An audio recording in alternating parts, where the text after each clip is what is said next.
दोस्तों, आज हम बात करने वाले हैं उन 16 सिद्धियों की जो हमारे ऋषि मुनि और पौराणिक कथाओं में उल्लेख मिलता है। इन सिद्धियों के कारण ही ऋषि मुनि, देवता और असुर बहुत ही शक्तिशाली एवं पराक्रमी होते थे। तो आज हम बात कर लेते हैं इन सिद्धियों की। इसके पहले आप वीडियो में खो जाए, आप हमारे चैनल को सब्सक्राइब कर ले और वीडियो को लाइक शेयर कर दे। चलिए शुरू करते हैं।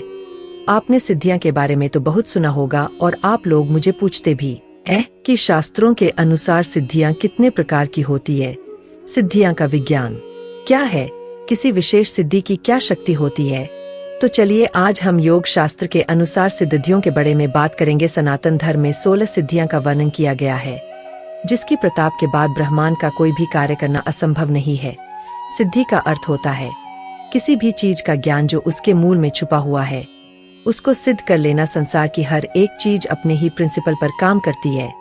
जैसे गुरुत्वाकर्षण, अगर कोई चीज पृथ्वी के वातावरण में गिरती है तो वो कहीं बीच में नहीं लटकेगी, वह नीचे ही आकर गिरेगी। आप अगर किसी बिल्डिंग से छलांग लगाते हैं तो नीचे ही गिरेगे और आपकी हड्डी पसली ही टूटेगी। लेकिन विज्ञान ने गुरुत्वाकर्षण के विज्ञान को समझा, इसके काम करने के तरीके को समझा। हम गुरुत्वाकर्षण को हरा नहीं सकते थे, लेकिन इसे समझकर इसके अनुकूल कम कर सकते थे। जब हमने गुरुत्वाकर्षण के विज्ञान को समझ लिया, अब हम हवा में भी उड़ने लगे, जिसका उदाहरण आप एरोप्लेन से ले सकते हैं। खैर, यह तो हमारा मॉडर्न साइंस है, लेकिन हमारा एक और विज्ञान है जिसे हम योग या आध्यात्मिक विज्ञान कहते हैं। अगर हम इसे समझ लेने और इसके अनुकूल हो जाए तो हम अपार शक्तियों के मालिक हो सकते हैं। परंतु समय के साथ साथ हमारा वह आध्यात्मिक विज्ञान कहीं खोसा गया है। इसलिए आज की मॉडर्न थिंकिंग ना तो उस पर ठीक से विश्वास कर पाती है और ना ही उनके नियमों को फॉलो कर पाती है, जिसकी वजह से हमारे प्राचीन शास्त्रों में इसे बात को लेकर एक मिथ लगती है।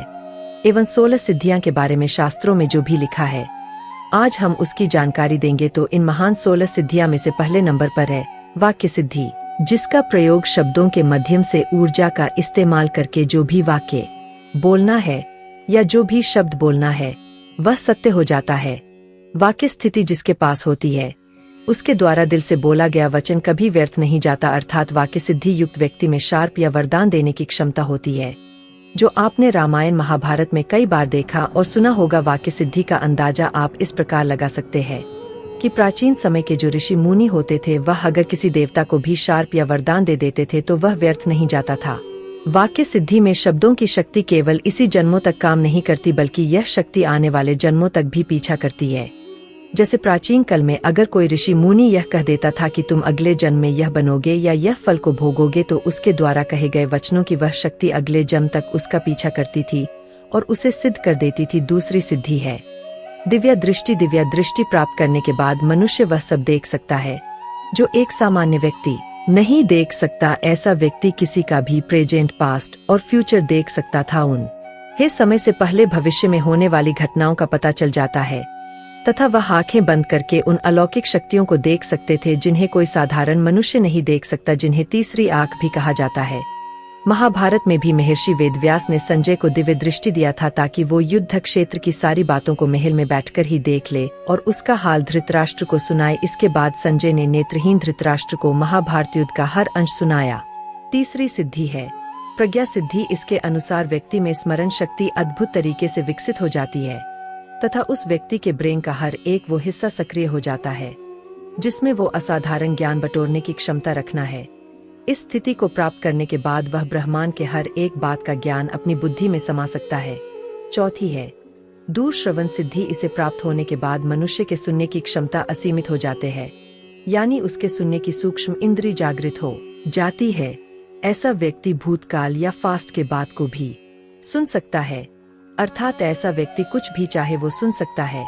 वह बारीक एवं सूक्ष्म आवाज को भी सुन सकता है।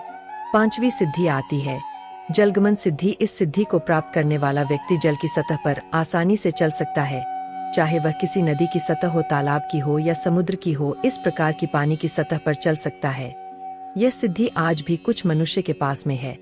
छठी सिद्धि है वायुगमन सिद्धि। इस सिद्धि को प्राप्त होने के बाद वह व्यक्ति हवा पर पूरी तरह से नियंत्रण का लेता है। वह न केवल अपने शरीर को हल्का कर हवा में उड़ सकता है, बल्कि अपने शरीर का सूक्ष्म रूप करके एक जगह से दूसरी जगह या एक लोक से दूसरे लोक की दूरी कुछ ही पलों में तय कर सकता है। सातवीं सिद्धि है अदृश्यकरण सिद्धि इसके अंतर्गत व्यक्ति अपने शरीर का सूक्ष्म रूप धारण करके लोगों की नजरों से ओझल हो सकता है। यह युक्ति लहरी माशय और युक्तेश्वर गिरी जैसे महान लोगों के पास थी, जिसका प्रमाण आप ऑटोबायोग्राफी ऑफ योगानंद पुस्तक से ले सकते हैं। 8वीं है विसोका सिद्धि। इस सिद्धि को प्राप्त करने के बाद व्यक्ति में रूप बदलने की क्षमता उत्पन्न हो जाती है। ऐसा व्यक्ति जब चाहे अपना रूप किसी के भी सामने बदल सकता है और अपनी पहचान को छुपा सकता है। 9वीं सिद्धि है देवक्रियानो दर्शन सिद्धि। इस सिद्धि को प्राप्त करने के बाद मनुष्य देवियां शक्ति या यूं कहे कि वह देवताओं के साथ संपर्क साध सकता है। 10वें नंबर पर आई है कायाकल्प सिद्धि। इस सिद्धि का अर्थ है अपने इस भौतिक शरीर में बदलाव कर लेना। इस सिद्धि के अनुसार मनुष्य की शक्ति खर्च नहीं होती, परंतु या शरीर का भौतिक बदलाव हो जाता या यह बुरा हो जाता है, जर्जर हो जाता है। लेकिन कायाकल्प सिद्धि के वजह से अपने शरीर को फिर से युवा और आकर्षक बना सकता है, मतलब उसमें नवीनीकरण की क्षमता विकसित हो जाती है। 11वीं है सम्मोहन सिद्धि। सम्मोहन सिद्धि का अर्थ यह है कि किसी को भी अपने वाश में कर लेना या उसके सुनने समझने की क्षमता पर पूरी तरह से काबू कर लेना। मतलब अगर आप किसी के दिमाग को वाश में कर सकते हैं, उसे अपने मुताबिक कोई भी काम भी करा सकते हैं। सम्मोहन सिद्धि प्राप्त करने वाला व्यक्ति किसी भी मनुष्य या पशु पक्षी को अपने वाश में करके अपनी इच्छा अनुसार कार्य करवा सकता है। 12वीं है गुरुत्व सिद्धि। गुरुत्व का अर्थ है ज्ञान की गरिमा। जो व्यक्ति में यह सिद्धि होती है उसमें ज्ञान का भंडार होता है और उसमें ज्ञान को देने की क्षमता भी होती है। इसको गुरुत्व सिद्धि कहा जाता है। जैसे कि भगवान श्री कृष्ण, जिन्होंने जगत गुरु होने का भार भी संभाला और संसार को गीता के माध्यम से ज्ञान दिया। 13वीं सिद्धि है पूर्ण पुरुषत्व सिद्धि। पूर्ण पुरुषत्व का अर्थ है निडर, साहसी और पराक्रमी। ऐसे व्यक्ति को भय छू भी नहीं सकता और उसमें किसी भी बुरी शक्ति या दानव से लड़ने की अद्भुत क्षमता होती है। 14वीं सिद्धि है सर्वगुण संपन्न सिद्धि। ऐसा सिद्ध पुरुष संसार के सभी गुण से संपन्न होता है। उनमें वह सभी भावनाएं होती है जो लोक कल्याण या संसार के हित के लिए आवश्यक जुड़ा हो या दया भावना से। ऐसे व्यक्ति तेजस्वी होते हैं और मर्यादा पुरुषोत्तम कहलाते हैं। 15वीं सिद्धि है इच्छा मृत्यु सिद्धि। इस सिद्धि का अर्थ है कल पर विजय प्राप्त कर लेना। ऐसे सिद्ध पुरुष को समय भी नहीं बांध सकता। ऐसा व्यक्ति जब चाहे अपना शरीर त्याग कर सकता है और इच्छा अनुसार नया शरीर धारण कर सकता है। ऐसे व्यक्ति को कोई भय नहीं लगता, क्योंकि वह समय पर विजय प्रकार मृत्यु पर भी विजय प्राप्त कर लेता। 16वीं सिद्धि है अनुरूमी सिद्धि। इस सिद्धि को प्राप्त करने के बाद किसी व्यक्ति पर प्रकृति, वातावरण, मौसम, भूख, प्यास, इन सब पर विजय प्राप्त कर लेता है। ऐसे व्यक्ति जीवन ऊर्जा का सोर्स भोजन से न लेकर डायरेक्ट ब्रह्मांड से ले सकते हैं तथा इन्हें कभी भूख प्यास नहीं सता सकती। इस स्थिति को प्राप्त करने के बाद व्यक्ति कभी बीमार नहीं पड़ता। ये वो 16 सिद्धियां थी जिनको प्राप्त करने के बाद मनुष्य असीमित शक्तियों का मालिक हो जाता है।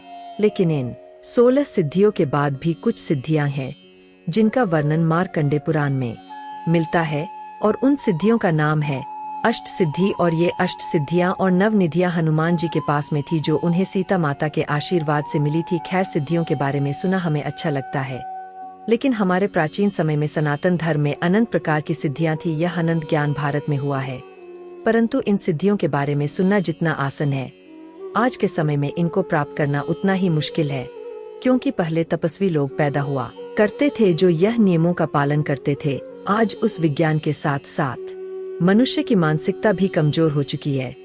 दोस्तों, हमारी यह कोशिश आपको कैसी लगी आप हमें जरूर बताइए। साथ ही हमारे वीडियो को लाइक शेयर सब्सक्राइब जरूर करिए। मिलते हैं अगली वीडियो में, तब तक के लिए धन्यवाद।